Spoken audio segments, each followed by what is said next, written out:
আসসালামু আলাইকুম ওয়া রাহমাতুল্লাহি ওয়া বারাকাতুহু। কি অবস্থা, সবাই কেমন আছেন? আশা করি সবাই ভালো আছেন। আপনার তো আমিও ভালো আছি।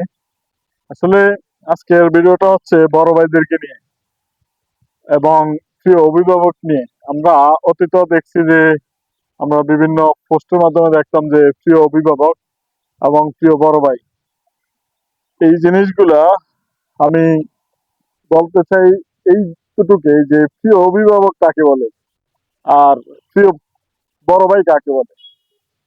আমরা আমরা আমাদের নিজের অভিভাবক যারা আছে তাদেরকে আমরা অভিভাবক বলতে চাই না, কিন্তু একটা রাজনীতি দলের বড় ভাই এবং রাজনীতি দলের একজন মান্যগণ্য ব্যক্তি, তাকে বলে থাকি যে প্রিয় অভিভাবক। সাথে একটা ছবি উঠাই, ছবিটা উঠে দেখা গেছে যে আমরা পোস্ট করে দেই যে প্রিয় অভিভাবকের সাথে আজকের এই মুহূর্তটা কাটানো কাটানো অনেক ভালো লাগছে এবং খাওয়া দাওয়া অনেক ভালো লাগছে। আসলে আমি শুধু এইটুকু বলতে চাই যে অভিভাবক শুধু আপনার মা বাবা কিংবা আপনার বড় ভাই, তারা হচ্ছে যে আপনার অভিভাবক।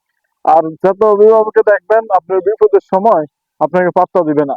যেমন এখনকার সময় এসে অনেক অভিভাবক, গত 15-16 বছর যে সমস্ত অভিভাবক আমরা দেখেছি ফেসবুক পোস্টে এবং বিভিন্ন হ্যান্ডবিল পোস্টারে গাছের আগায় বসে নিচে বিভিন্ন জায়গায় হ্যান্ডবিল বিতরণের মধ্যে প্রিয় অভিভাবক দেখছি, এই সমস্ত অভিভাবক গুলো এখন কোথায়?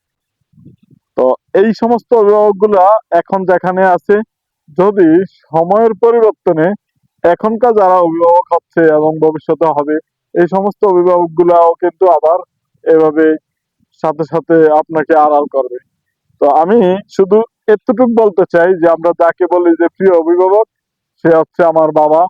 প্রিয় অভিভাবক সে হচ্ছে আমার বড় ভাই। ঠিক আছে? তার চেয়ে বাহিরে, তার চেয়ে অধিক কোনো প্রিয় অভিভাবক কোনো প্রয়োজনে নাই। যারা আছে হয়তো আমার ভালো বন্ধু কিংবা আমার খুব শুভাকাঙ্ক্ষী কেউ, এতটুকু আমরা বলতে পারি। আর প্রিয় অভিভাবকের কথা শুনে বিভিন্ন অকারেন্সের সাথে জড়িত হওয়া, এই জিনিসগুলো মোটেও ভালো না। ঠিক আছে, আজকের এই ভিডিওটা আমি এখানেই সমাপ্তি করতে চাচ্ছি যে আমরা আমাদের নিজেদেরকে একটু বোঝা উচিত, আমরা বুঝতে চাই। সবাই ভালো থাকবেন, সবার জন্য শুভকামনা রইল। আল্লাহ হাফেজ।